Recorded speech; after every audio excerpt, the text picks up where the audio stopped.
coming.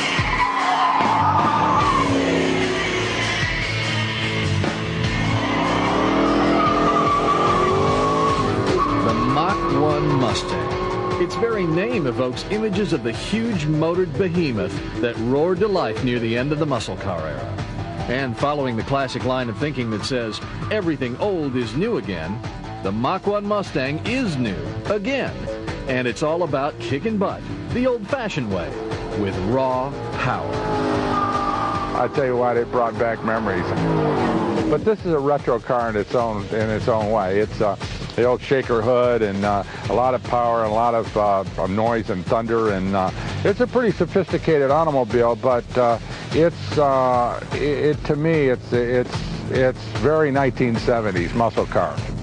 What gives this car muscle is the 4.6-liter dual overhead cam V8, pulled from the 1995 SVT Cobra, which pumps out 305 horsepower and 320 pound-feet of torque. Drop the hammer, and that's enough to squeal the tires in first and second on the way to 60 in a scalding 5.2 seconds, just 0.7 seconds behind the more expensive SVT Cobra.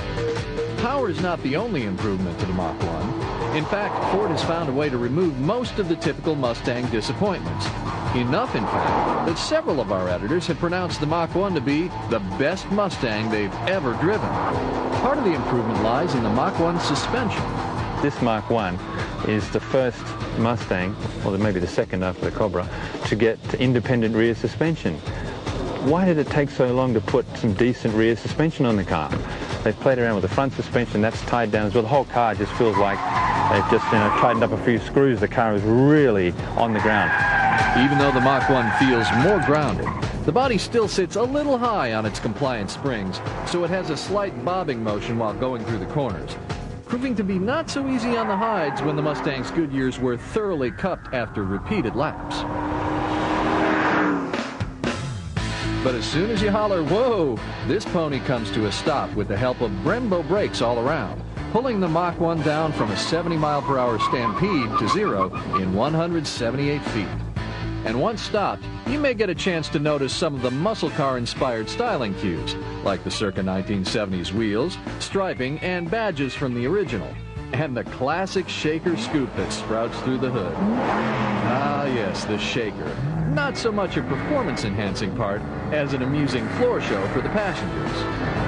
To me, it's a bauble, it's a toy, it's a styling treatment that it doesn't do anything for me, and it does inhibit my visibility, and I don't particularly like to drive this car. This is a marketing effort, I think, to obviously appeal to the guy that used to have an old muscle car, and he wants to kind of go back to those days. Inside, the muscle car cues continue. The driver and front passenger seats look like they were taken straight from the original, but they could use some bolstering for hard cornering.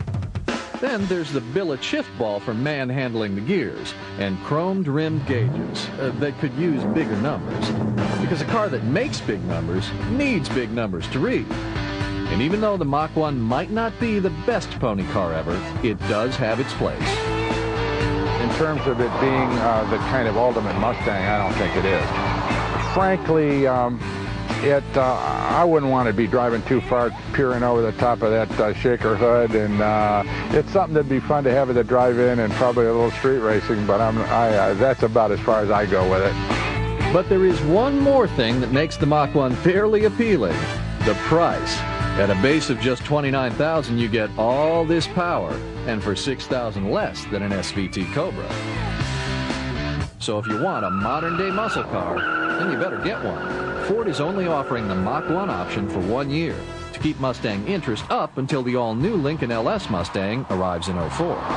And even with mixed reaction from the editors, this special edition Mach1 ultimately generated more grins than grimaces. So our verdict is to call this Mach1 the most go for the dough.